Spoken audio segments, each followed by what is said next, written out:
Ready to master digital marketing and take your clinic to the next level? Whether you're a chiropractor, physical therapist, acupuncturist, or wellness practitioner, you're in the right place. Welcome to the Clinic Marketing Podcast, where we unlock the secrets to attracting more patients and growing your practice. From SEO and website design to social media strategies and the latest in AI, we bring you actionable tips to amplify your online presence, connect with your ideal audience, and outshine the competition. Tune in to stay ahead of the curve and outshine your competition.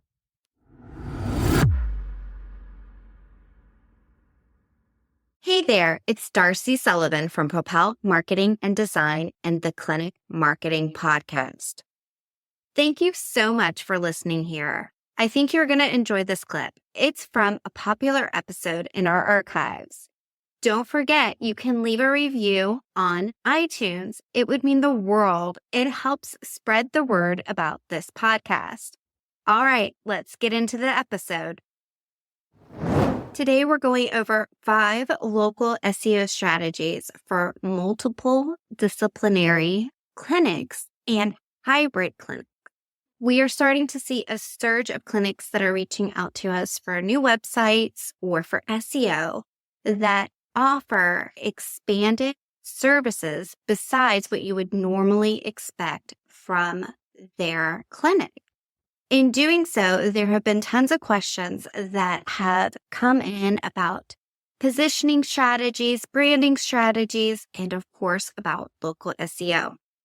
So I'm going to give you 5 tips today, or strategies, whatever you want to call them, if you consider yourself either a hybrid clinic or a multiple disciplinary clinic.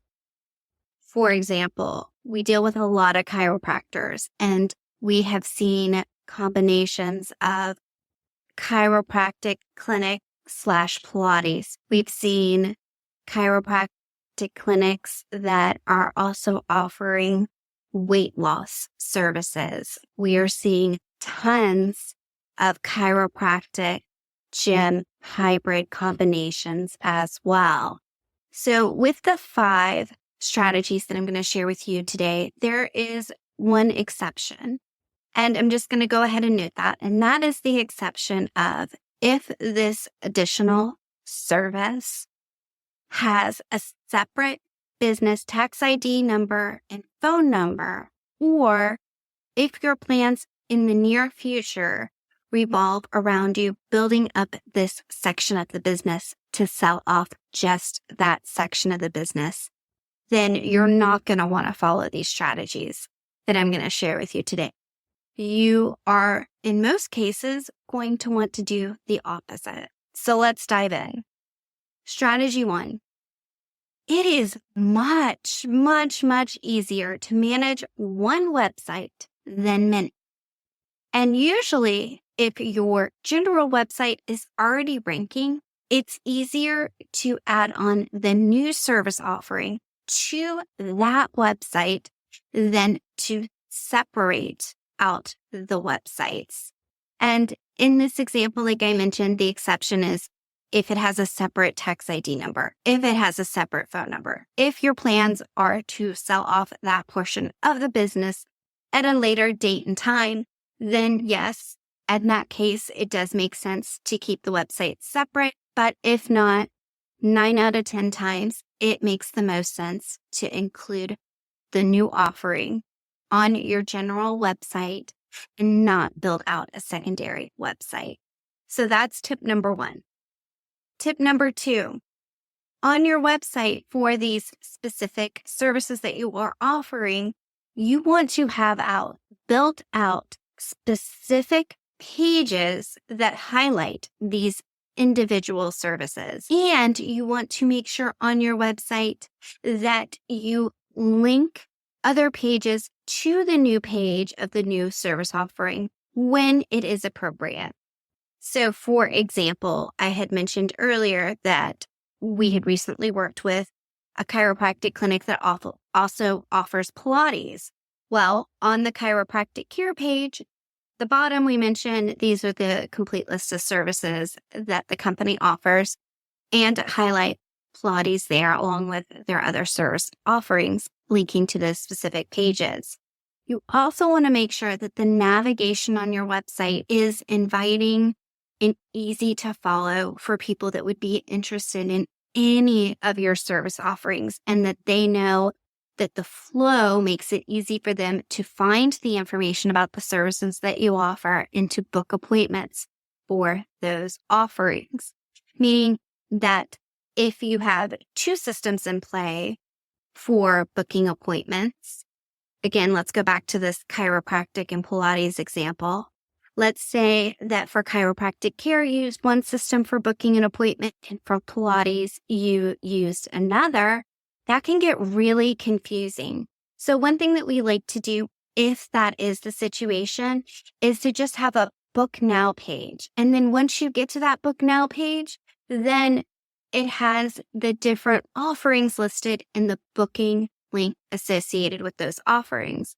That's one way to make it really clear and easy to understand how to book an appointment for each of those offerings without sending too much of a confusing message up front, by just directing them to the Book Now general page where they can then take the action that corresponds with the service that they're interested in.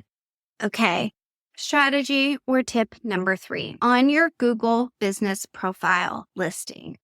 If the offerings that you have allow you to select more than one category that your business falls in, you want to make sure that you select more than one category. Why is this important? Well, it's going to help your business be discovered more. You also want to make sure that under the category, you list the specific services that are associated with that category. So let's go back to that chiropractic and Pilates example. They would have categories under chiropractic care and categories under Pilates. Now, what would the services be for each of those? Well, under Pilates, the services would probably be the specific Pilates classes that they offered. So I believe it was reformer Pilates, maybe it was one-on-one Pilates. You have different services under that category. And under chiropractic, they had sports chiropractic, chiropractic adjustment, ART, different specific services that relate to that category. So again, unless you have a separate tax ID number and phone number or plans to sell the listing in the future, you want to keep those together, one Google business profile listing, if it's one location. Obviously, if they're two separate locations, they should be two separate listings. But if it's one location, one tax ID number, one phone number, it should be one Google business profile listing. You can go and listen to our episode about advanced Google business profile listing strategies if you really want to amp up your Google business listing. Strategy number 4. Once you have done that and updated your Google business profile listing, you want to make sure that you update your Yelp, your Apple Maps, your Bing business listing, and any other online listings to match so that your general description is very clear to people, letting them know that you offer all of these services. Strategy number 5, and our final strategy in this episode, is to make sure that you are collecting reviews for all of your service offerings. And once you have those reviews, you want to make sure that you're also including them on your website.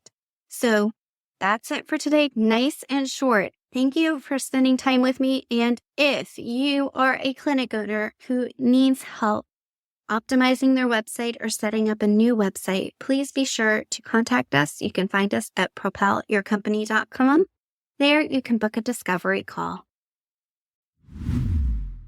Thanks for tuning in to today's episode. Before you go, I've got something exciting to share. If you're ready to rank higher on Google and attract more patients, you're invited to a free workshop designed to help you dominate the first page of Google without spending a dime on ads. In this workshop, you'll learn proven SEO strategies to attract new patients, how to optimize your Google business profile for local search dominance, and the number one thing you can do today to boost your website performance in just 10 minutes. Plus, you'll receive a patient-centered SEO action plan, a free step-by-step guide to help you take action right away. Don't let your website fade into the background. Sign up now at propelyourcompany.com/learn. Again, that's propelyourcompany.com/learn. Spots are limited, so grab your seat today.